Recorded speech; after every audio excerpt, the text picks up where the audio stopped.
La presidenta Claudia Sheinbaum defendió las políticas de salud pública impulsadas en México para reducir el consumo excesivo de alimentos ultraprocesados y proteger la salud de la población.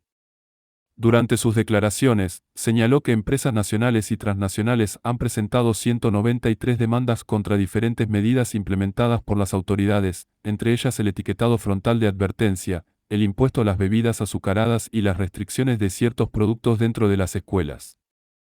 Sheinbaum explicó que el hecho de que una empresa presente un amparo no significa automáticamente que tenga la razón. Destacó que estos recursos forman parte de los procedimientos legales disponibles y que, hasta ahora, las medidas señaladas continúan vigentes. La presidenta sostuvo que el objetivo de estas políticas no es afectar a una industria, sino proporcionar información clara a las familias para que puedan tomar decisiones sobre lo que consumen. También planteó que las empresas tienen la responsabilidad de mejorar la calidad nutricional de sus productos y reducir aquellos componentes cuyo consumo excesivo puede representar un riesgo para la población. Por parte del Estado, señaló que corresponde establecer reglas, supervisar su cumplimiento e informar a la ciudadanía sobre los posibles efectos de una alimentación basada en productos ultraprocesados. El debate continúa entre autoridades, empresas y consumidores, mientras México mantiene sus políticas de información y regulación en materia de alimentación y salud pública. Litigios que la industria de alimentos y bebidas ultraprocesadas ha presentado en el mundo contra las regulaciones de salud pública. Su gobierno y tanto el del expresidente López Obrador son las administraciones que han sido más atacadas judicialmente por las grandes empresas que interpusieron 193 demandas contra el etiquetado frontal, el impuesto a los refrescos, así como a la prohibición de venta en escuelas.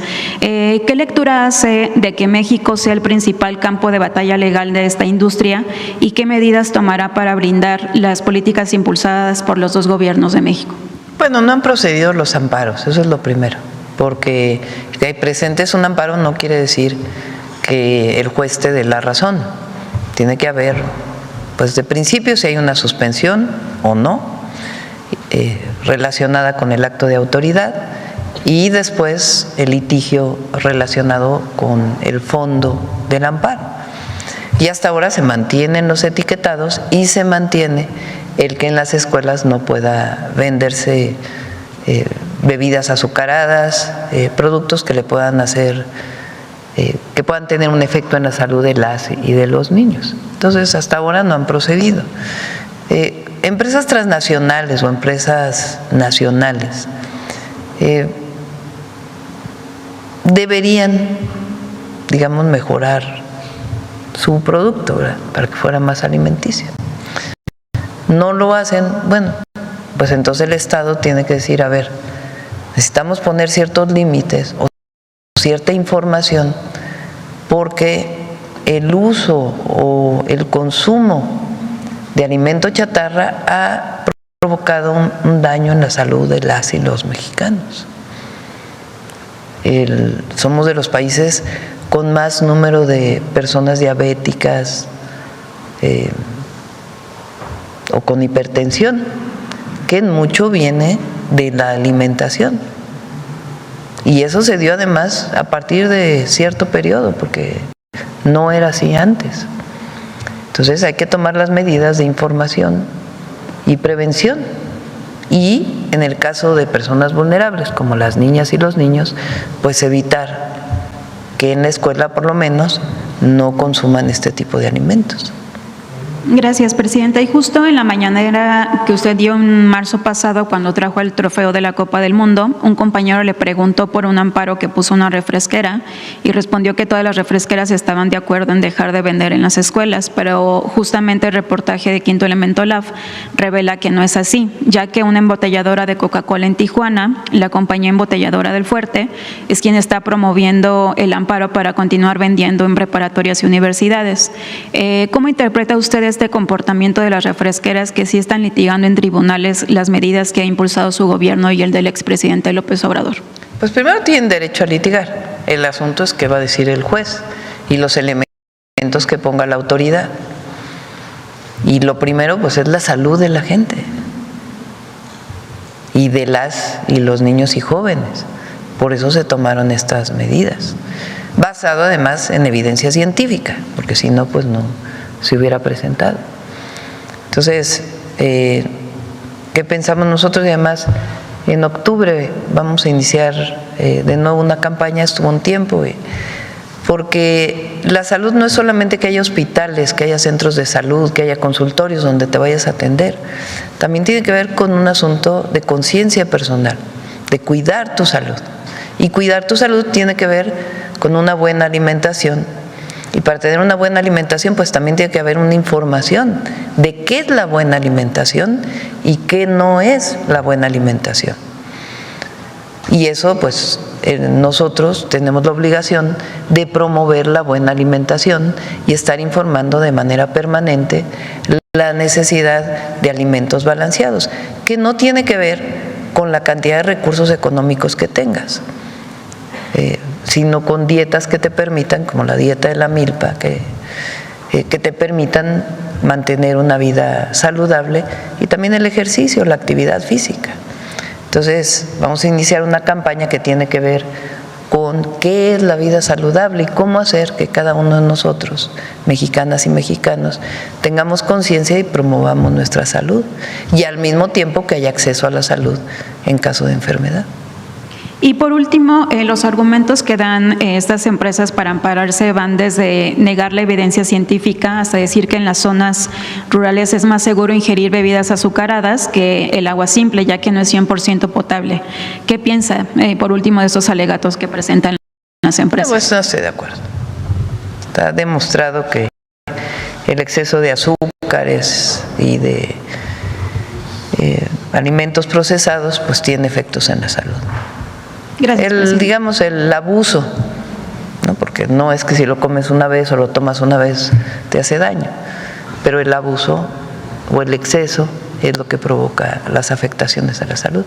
Por cierto, salió en el INEGI también una encuesta de felicidad, ¿no? A ver si la pones.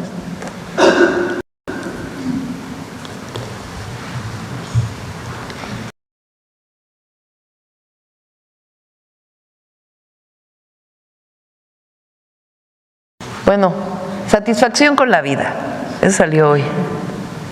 Promedio de satisfacción con la vida de la población de 12 años y más, según sexo, 2025 y 2026. Promedio de satisfacción con la vida, las y los mexicanos, 8.75, más que en el 2025. Mujeres, 8.68. Un punto decimal por encima del año anterior. Y hombres, igual.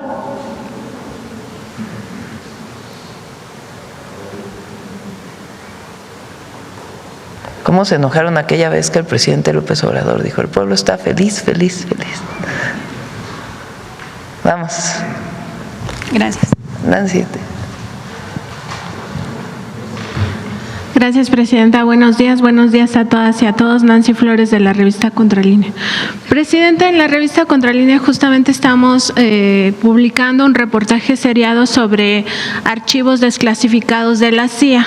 Uno de esos archivos se refiere al periodo neoliberal y concretamente al político priista Carlos Salinas de Gortari, que en este documento, en estos archivos desclasificados, lo califican como tecnócrata ambicioso, no solo por su paso en la Secretaría de Programación y Presupuesto durante el sexenio de Miguel de la Madrid, sino también por su ascenso al poder, a la presidencia de la República mediante un fraude electoral, y también por lo que significó justamente su administración, que profundiza o más bien genera pues todos estas crisis política, económica y social.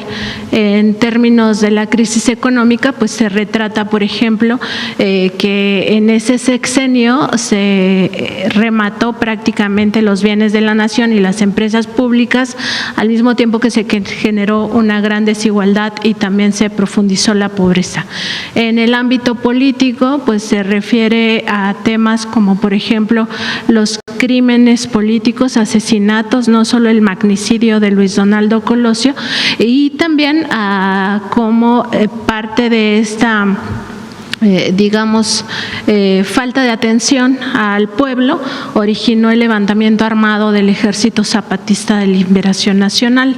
Y también en el ámbito económico pues se refiere toda la parte de la crisis económica y la corrupción. Ese sexenio, pues su emblema fue que fue un gobierno corrupto, incluso el robo de la partida secreta como un tema que retrata no solo al presidente o expresidente Carlos Salinas de Gortari, sino también a su familia, concretamente a su hermano, que se conoció como el hermano incómodo.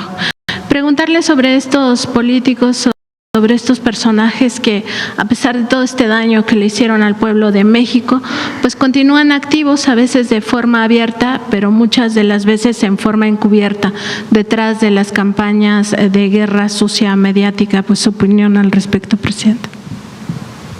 El periodo Salinas de Gortari no ganó la presidencia, eso es lo primero. Para los jóvenes, las y los jóvenes, porque Carlos Salinas de Gortari fue presidente a pesar de no haber ganado la elección. Quien la ganó fue el ingeniero Cuauhtémoc Cárdenas,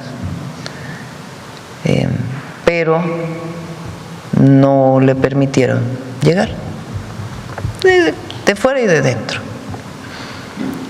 Llega Salinas de Gortari y gobierna de 1988 a 1994.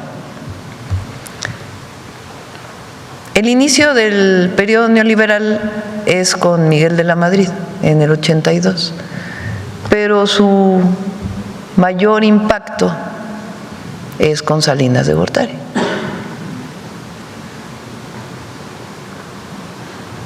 Hay algunos elementos importantes, por ejemplo, antes de que él llegara solamente había una familia en la lista de Forbes de los millonarios del mundo mexicano, una sola familia mexicana en la lista de millonarios.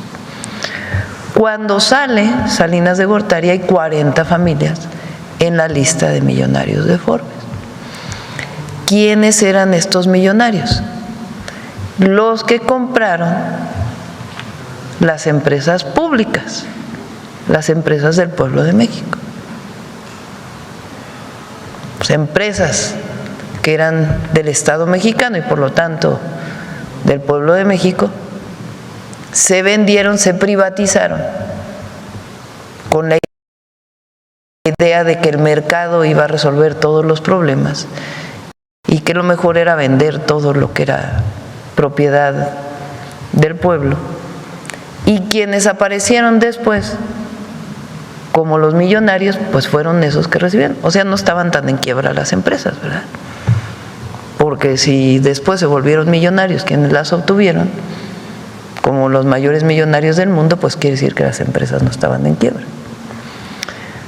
Si consideras que este tipo de información merece ser conocida, dale like a este vídeo, compártelo y suscríbete al canal.